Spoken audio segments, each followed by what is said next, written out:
Good day, everybody. Today I'm taking you along on a little art trip. There's my hubs, my dog, Luce, Luce, in case you're curious. Although she used to get loose a lot when I first adopted her off the streets. So it's a very fitting name. Anyway, we're off on a little art adventure here today, a little plein air adventure. I randomly make a lot of art outdoors, but this was a very particular excursion where I was all prepared with all my materials. Then I randomly have a Steve Zissou moment. And my husband doesn't know what to do with me. He's just patient. He didn't know what I was doing.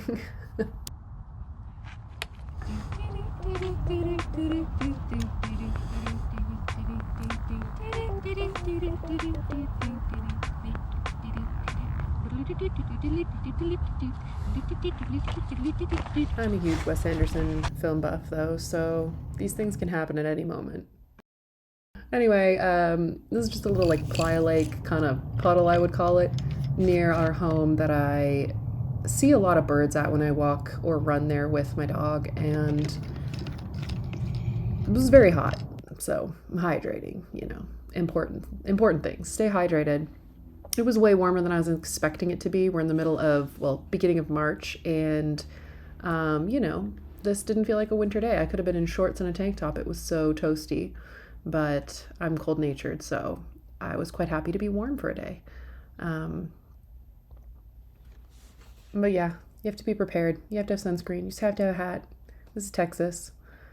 So I'm just looking around me. There wasn't a lot of activity, and so I ended up kind of drawing a lot of landscape stuff instead of birds, although you can see me observing birds. They were at quite a distance. And so most of the sketches I ended up doing are just at random. Like I didn't have any plans for anything, just go and experience what was around me and, get inspired. And so a lot of that was the land. Here's a Luce being such a good girl, resting in my shade. We had a blanket and everything laid out for her, but she's a good outdoor dog. She's comfortable anywhere, except in the cold.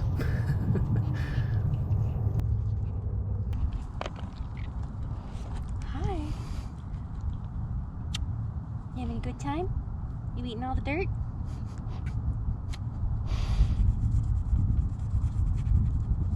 We're a little sidekick. Yeah. Oh my goodness, we really did try to keep her from eating dirt, but I think there was like duck poop in it or something. Gross. I fed her other snacks. She was just a bit obsessed with the dirt, okay? This is a lovely sketchbook that my aunt gave me years ago. I'm talking like 8 years ago or something. And it has a little cover that flaps around the side, which keeps me from using it very often, but I've decided recently to go back in, and I really like the dimensions of it. It's got a nice size, and the paper doesn't take water media very well, so I do a lot of drawing on it instead. But I'll try to get that brand for you if I can find it and link it below. Otherwise, it's just a mystery sketchbook, probably purchased at a small shop in Canada, I imagine, where my aunt lives. So I brought along with me some Jane Davenport colored pencils. They're not as soft as the Prismacolor soft core ones, but they're great for making that. They hold a point really well. So they're excellent for hatching, cross-hatching, scribbling. Where I find the soft Prismacolors, they don't, they get worn down so quickly. I also brought along with me some Faber-Castell watercolor crayons. Those are my big sort of pastels that I'm holding. And then I also brought along a little set of, I forget the brand, a little set of pastels my friend gave me. And those are oil pastels. And so I'm using a big old mix of media, which later becomes a bit of an issue because I don't remember which ones are water soluble or not. So I'm just kind of dropping water all over the page and nothing's blending because it's wax. But you'll see that later. I go back in later and rework these. Hubs was walking with our dog on the other side of this little pond, and so I was trying to capture very quickly his gesture, her gesture, and their reflection in the water. And I don't do a good job, but that's not the point when you're out there experiencing um, the world and sketching. You're not going to get it perfect. You're not even going to get it close sometimes. Tried to erase a bit here. Yeah, it didn't work out. But what's wonderful is you captured it. And later you can always go back in the studio and you can pull up a photo resource or just take your time and not be in the elements and, draw things the way you mean to. But it's always good to try. That's how you build your skills. So I tried here to capture them. And then you'll see me later in the studio, go back in and do a much better job of that gesture. What was interesting is that see the buildings over there in the far end, they were reflecting in the water, all these little rectangular shapes. It was like a Minecraft moment where it kind of felt like the world was turning into Lego with the reflections. So that was kind of cool. Things I don't normally observe when I'm running or walking through this park. The water is so incredibly low this year, lower than I've ever seen it. Normally, where I am sitting is completely covered and submerged in water. So this is hopefully a unique experience, and hopefully in future years it's not this low again. But I'm sitting somewhere I couldn't have sat before in the 6 years I've lived here. Here I'm capturing those shadow or reflections of the building in different colored pencil, and little tiny blobs representing the ducks that were far off. And I love the grasses and the tree scrubby foliage all around this park. It's a lot of brown, a lot of burnt umber, burnt sienna, yellows, beiges, and then that bright blue of the sky. So even though these sketches in themselves don't turn out amazingly, they're really great color mementos.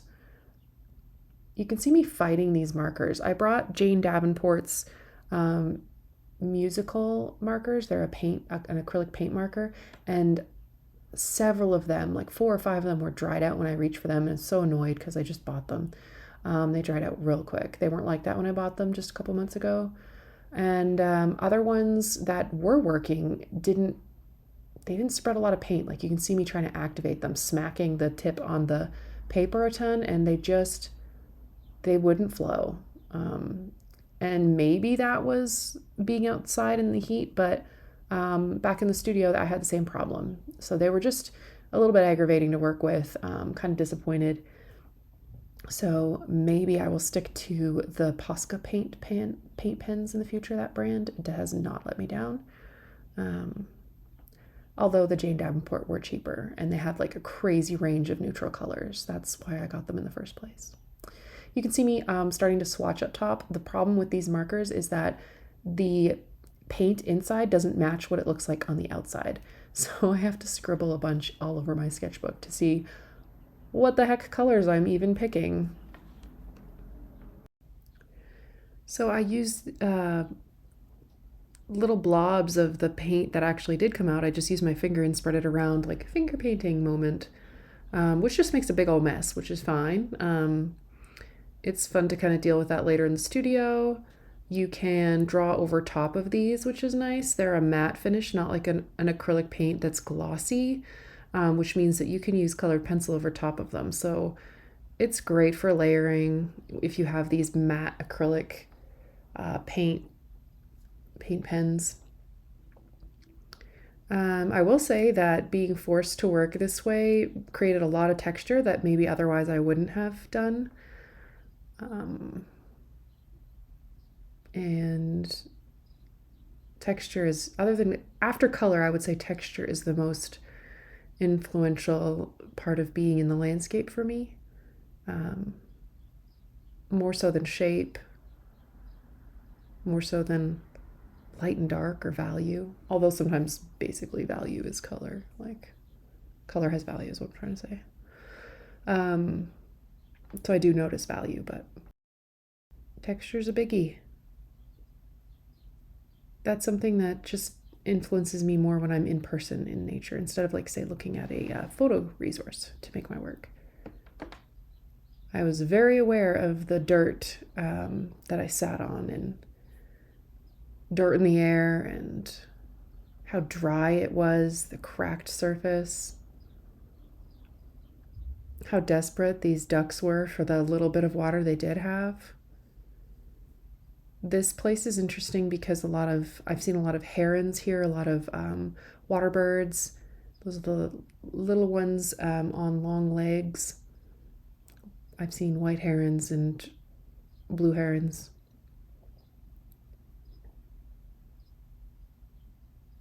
Obviously a lot of ducks, some geese, other water birds.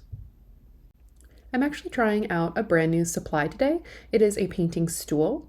It's literally teeny tiny. It's smaller than the sketchbook that I'm using today. You can see that it's in the little bag there. And so I'm 5'8" and found it a little bit on the small side. I did a little sketch of it in my sketchbook there because I do adore it. But I would recommend it to anybody who's like 5'8" or shorter, just because it is pretty low to the ground. And so my legs felt a little bit awkward going way out in front of me. It's like maybe a little hard to kind of balance your weight, but you can see how easy here it is to set up. It just folds out, and there's two little metal pieces at the bottom that connect. And it's very sturdy, it's very strong. It does hold a lot of weight, so it's not like I was worried about it collapsing or anything. It's actually really well made. And it just folds up super easy, goes into this little carry bag with handles. And because it's super teeny tiny, I actually think a lot of people would get a ton of use out of it, especially if you live in a damp area or you want to go make art in the snow. This will keep you off the ground, and it is so light to bring with you. I'll do a full review on my favorite plein air supplies another time, so stay tuned for that.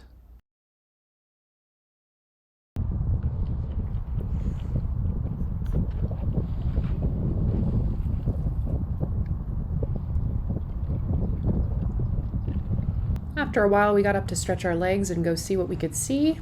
Obviously, the closer you move to ducks, the farther they move away from you, so I still had to look at things from a distance, but it's still nice to just be outdoors, being intensely present in whatever you're doing.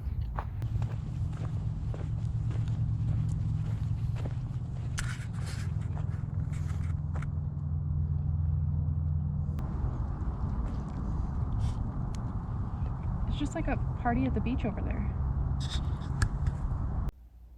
It is just one of my favorite things to do in life, is to be outdoors. I don't care where, to be making art, to be observing. This is our little setup here, and there's Hubs patiently hanging out with Luce. Aren't they the cutest? And this little girl, she's getting older, but she loves to be outdoors. She's a trail runner extraordinaire.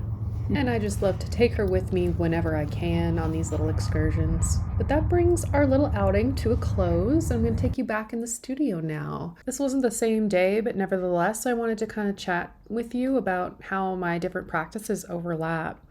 I can't say how much a painting or hiking outing influences my art when I'm back physically in the studio, but I know that it does. And I just love how unexpected most encounters with birds are. You can't guarantee any sightings or song. So when you do get these beautiful sightings, it always feels serendipitous. It's like this gift from nature. I finished that one up. If you want to check it out, it's on my website, dottington.us. And now I'm just taking my License to Quill Jane Davenport brush marker here, the black ink, and I'm outlining this heron. I scanned it in first, which is a wonderful tool of technology. I wish I had this when I was younger, but I scanned in the drawing so that I could take risks, right? Like the drawing's preserved, it's now in digital form, so if I really mess it up, it's okay. I have a digital copy of it. But the drawing itself, I wanted to see what it would look like with this outline, this ink outline, possibly turn it into a sticker or something. I'm kind of obsessed with putting images on everything. My computer, our fridge, our water bottles, everything has stickers, coffee mugs. I just love images. I just love them.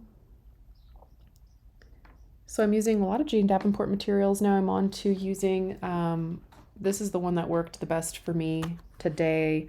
The other one was a bit too hard to control, the License to Quill one. So I'm using the finishing line pens, and I'm using brush size 3, I believe.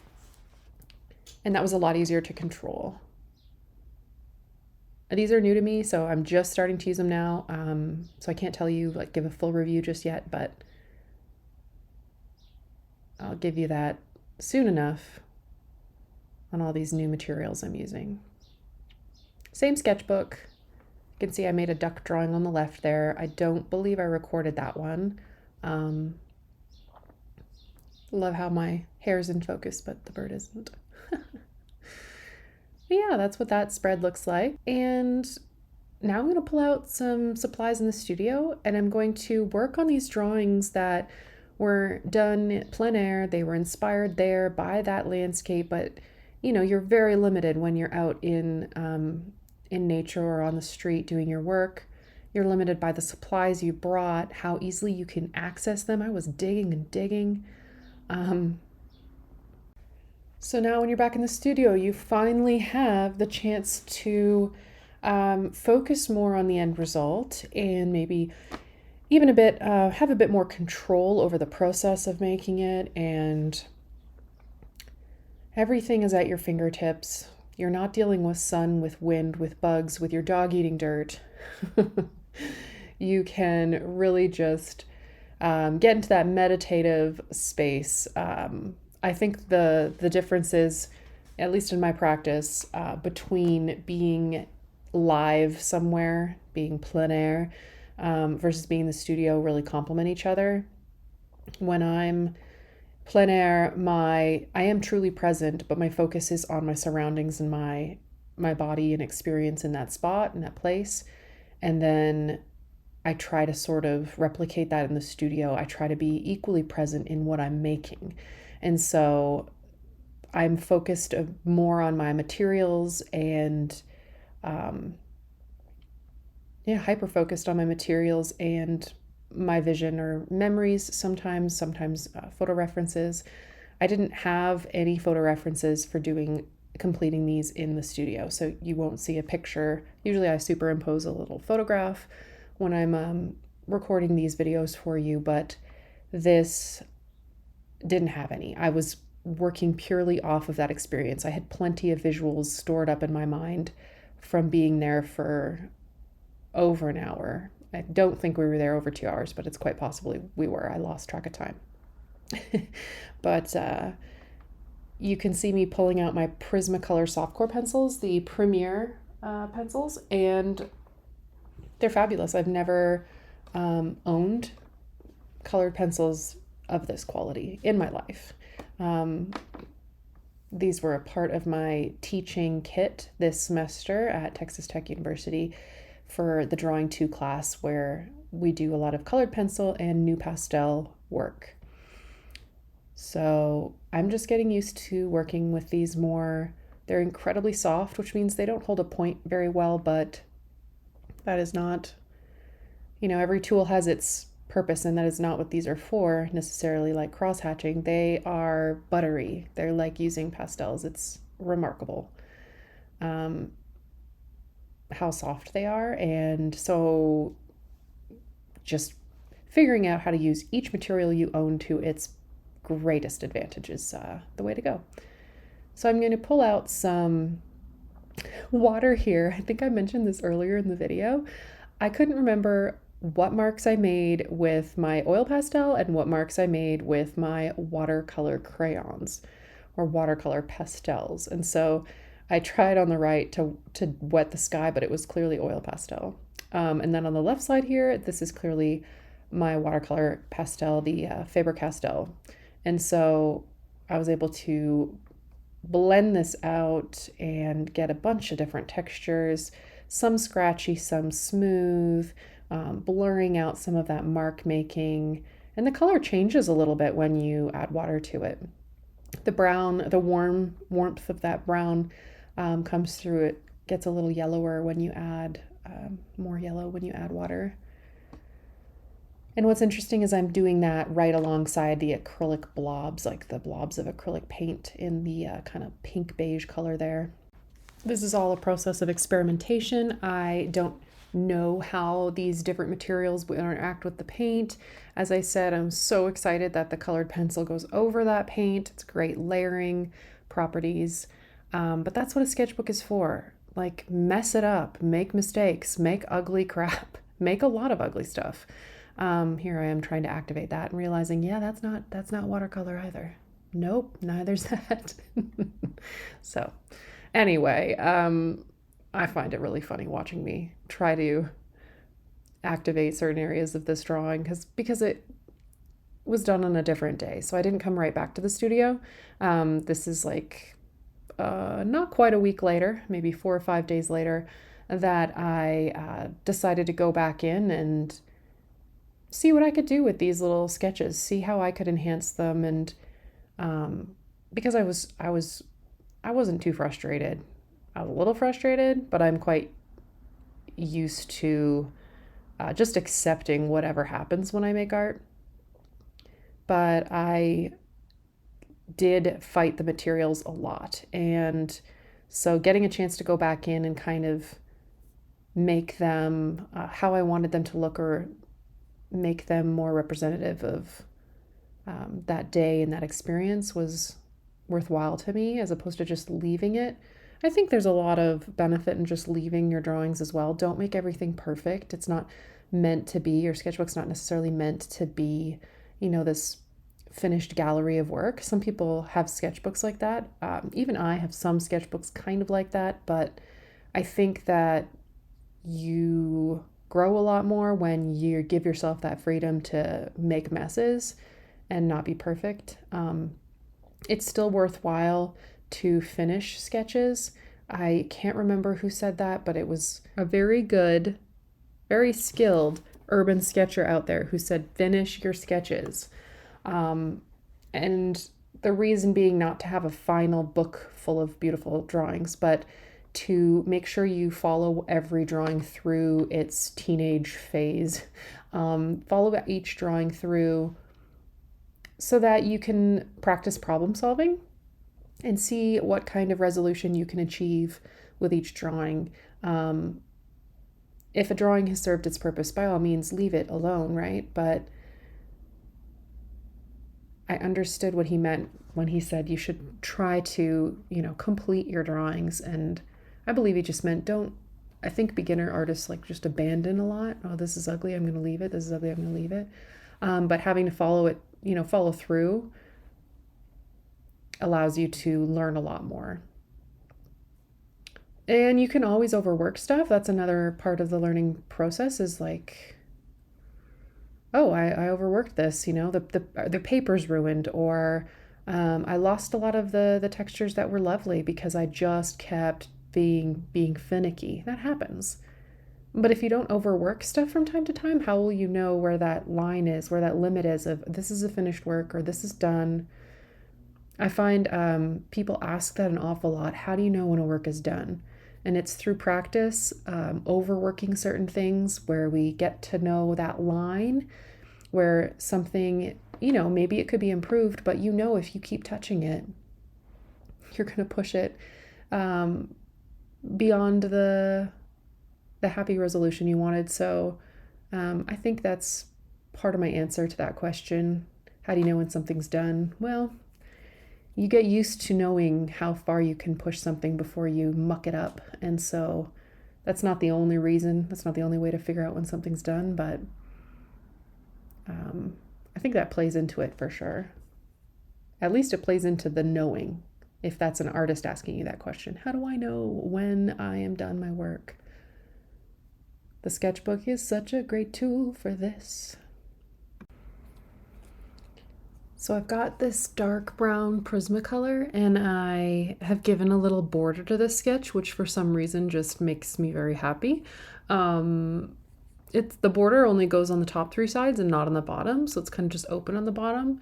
Stylistically speaking, I just like it. I'm adding all the cracks and crevices, and all the little scribbly details from the ground around me that day.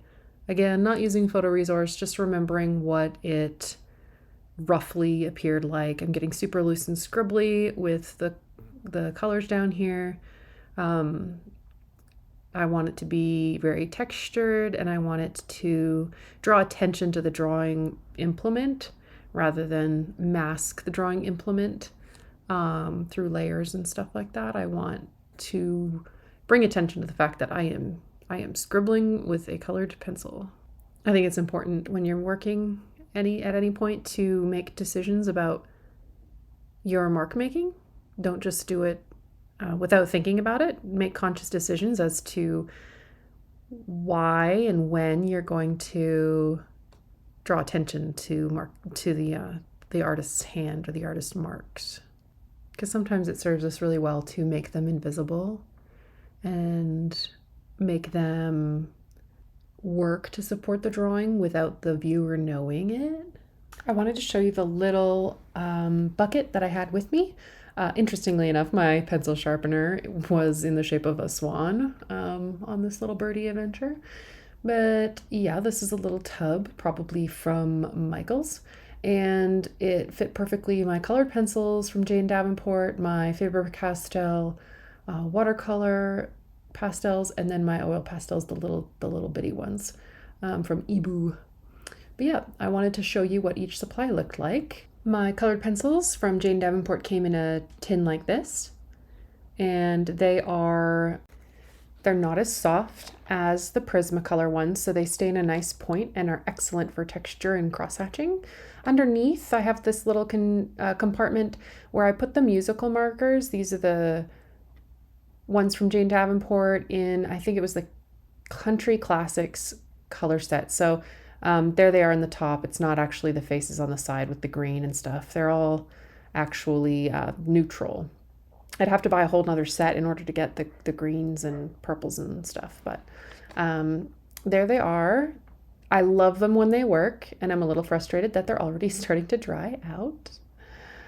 But the black and white ones are actually from a different set, so that's why I'm setting them aside, so as to not confuse you. But I used these colors a lot while I was physically out there, and you have to shake them. There's a little ball in there to activate it, kind of mix the paint around, but you can see it's a struggle. It's a struggle to get the paint out, even when you press it down like that to activate it, which you should always do on a scrap piece of paper or somewhere where you don't mind it pooling out and making a big old mess when you least expect it. So I'm kind of refining the different colors that I used while I was outdoors, and I'm testing them on the bottom corner and then giving like a little shorthand, couple notations on which color's which, and then spreading more of this color throughout each drawing and little scribble marks here and there. Each one of these paint colors was named after a different country classic song, which is kind of cool. I think paint markers are a really tricky thing to get right. I'm not criticizing Jane Davenport. Her materials are usually amazing. But I am storing these correctly sideways and even in a plastic tub, and they're still drying out. So there's just, probably some manufacturing challenges with any paint pen. And interestingly enough, the challenge I had with this supply ended up forcing me into using it in a different way, and I started getting little like stippled little dots everywhere.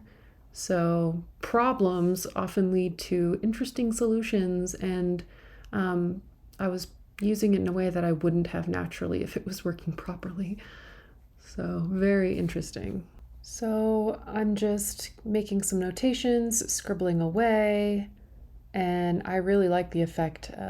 I love going in with white, so going around these trees was really fun.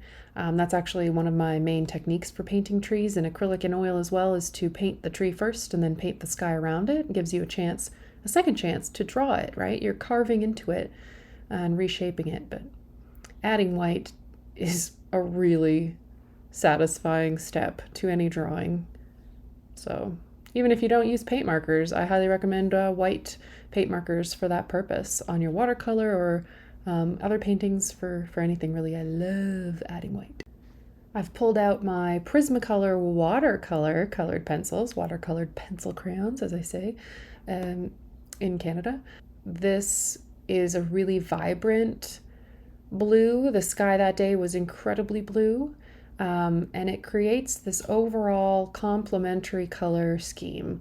Orange being across blue on the color wheel, they are complements of one another. And you'll see once I add water that this blue is just vibrant. It's like a phthalo, it just sings, and creates that real nice color contrast in all three of these landscape studies.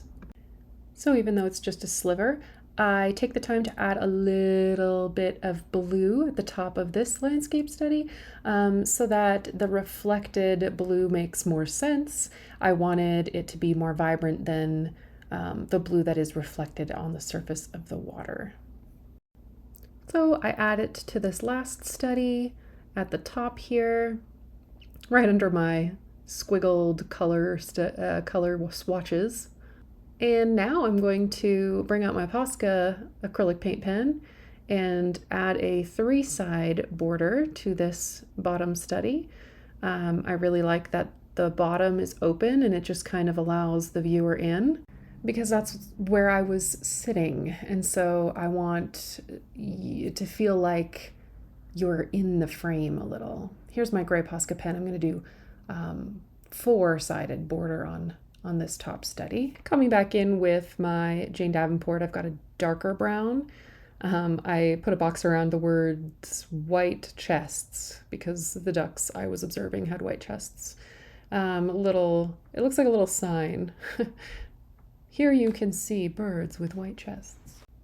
I'm going to add the tree branches to all these little scruffy trees.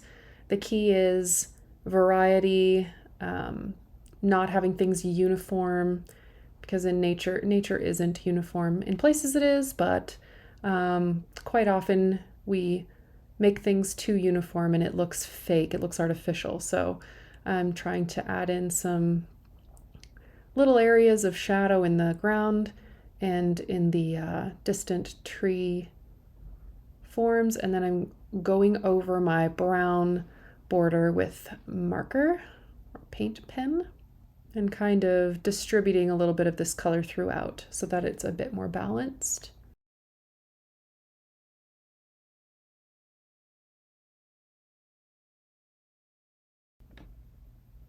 Next, I go over the reflection of the city buildings in my gray watercolor pencil and darken one of these shadows a little bit and activate it with water.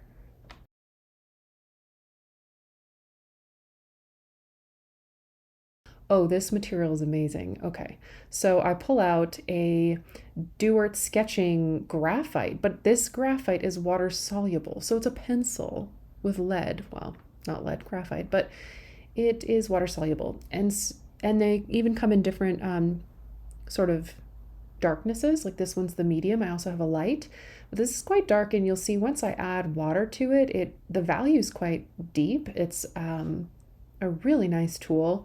I'm going to try to use it more going forward, because you can use it just like a regular pencil, but if you want to soften anything, you simply add water and it just completely melts. It is magical. This is my license to quill pen, and it is not water soluble ink, so you can still go over it with watercolor afterwards. Again, for the size that I was working, it was just too hard to control. So I pulled out one of the smaller markers, the brush markers. and it's an artificial brush shape feeling. You know, it's flexible nib, but it isn't like pieces, like hairs or anything. So real easy to control and get a fine point if you hold it straight up and down, and then a nice thicker mark if you just hold it to the side a little bit, like on an angle. Next I go in and with my graphite, my water soluble graphite, and I fix this image of my husband and dog and their reflection. It's not perfect, but I just want a little impression, and it was so weak before. It was in blue colored pencil and just looked really awkward. But now it looks like a human and a dog, so I'm happy. Let's take a look at the finished product. Lots of texture. It's messy. It's a really good memory of that day and the experience of being there in the heat. But this pretty much brings the experience to a close. Of course, I had to finagle at the end and fade this out with a bit of gray and label, or date it with a couple little thoughts. Thank you for joining me on my painting adventure. I'd really like to take you all with me soon on some adventures further afield. But until then, I hope you have a lovely time in your own studios making some artwork, and I'll see you again soon for another art video. Bye.